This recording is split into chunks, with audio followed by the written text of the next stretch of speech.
It's no secret the border crisis has fallen into the Democrats' laps. There's no ignoring it now. We saw secret migrant flights land in New York for months. We were there. We followed the bus full of illegal migrant passengers as they were dropped off and allowed to enter this country freely.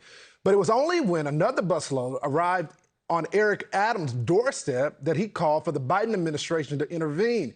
Friday morning, a group of migrant men, women, and children arrived straight from Texas. So we asked New Yorkers for their take on the mountain crisis that extends further than the border. Take a look. Fantastic. They should stick it right up Adam's ass, because you know what? If you weren't a sanctuary city, people wouldn't be coming. It's absolutely wrong. You want to come to this country? You're more than welcome.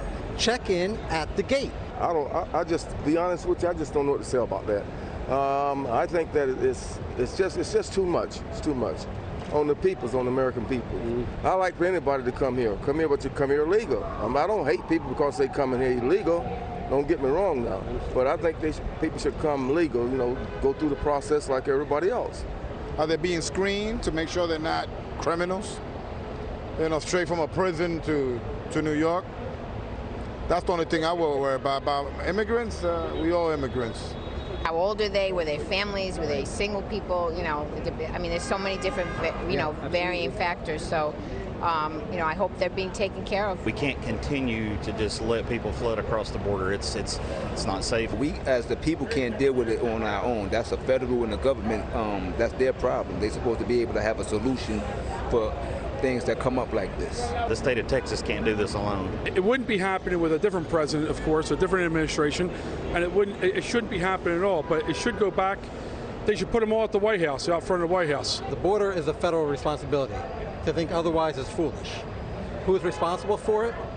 One person and one administration, Joe Biden.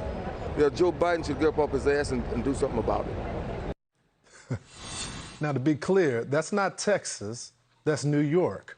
Here now to react to former acting ICE director Tom Homan. Now, Tom, we've been seeing the uptick for a while. If the team can put the full screen up of the migrants crossing the southern border, June 2022, over 200,000 migrants crossing the border. June 2021, 189,000. This has been going on for a while.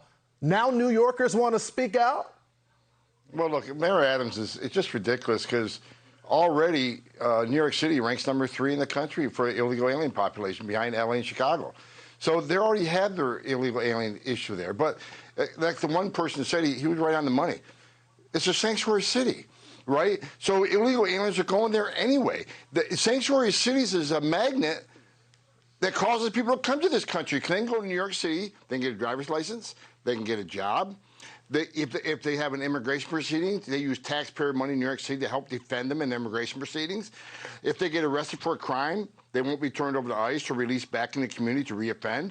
Who the hell wouldn't want to go to New York City if you're an illegal alien? So he didn't say a word when the Biden administration is flying people into New York in the middle of the night, but the minute Republican governor does it, he has an issue. If he wants to solve this crisis, number one, get rid of the sanctuary city policy. He used to be a cop. He needs to start acting like one. If they're in the country illegally and they commit a crime against a U.S. citizen, a public safety threat, he should be turning them over to ICE when he's done and get him deported. And number two, pick up the phone and call Joe Biden.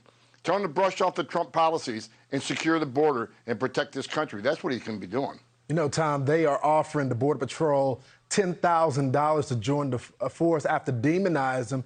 Now you got Bowser, who's the mayor of D.C., that's asking for the National Guard. I mean, they wouldn't send the National Guard for the state of Texas. They're not sending it for Arizona. I mean, the tables have turned. Another sanctuary city in Washington, D.C., and the thing is New York City and Washington have high crime rates, outrageous crime rates, a crime surge, but they're releasing criminal aliens to the streets every day rather than calling ICE. And as far as the Border Patrol, look, they're going to have a hard time recruiting. They've been abandoned by the Commander-in-Chief. They've been abandoned by the Secretary of Homeland Security that claims there is no surge at the border. The Horse Patrol was a huge issue for them. They did nothing wrong, and they got slandered by the President of the United States or the whole world. Look, the Border Patrol morale is at the lowest I've ever seen it. I've talked to them all the time.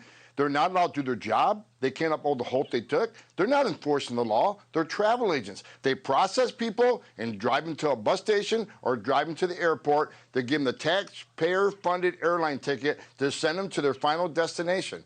Border Patrol morale is in the toilet, and because of that, because of this surge, 70% of them aren't even on the line anymore. They're in facilities processing, which is why you have a terrorist threat coming across the border. You have record amounts of fentanyl coming across the border. You got criminals and gang members coming across the border because 7 out of 10 Border Patrol agents are sitting in a building changing diapers, making baby formula, and making airport runs. And still no foot pursuits, and we got it right here on the screen. 56 hits between October and June of people that are on the terrorist watch list. That's straight from CBP. Tom Holman, thank you so much for joining the program tonight. Hey, Sean Hannity.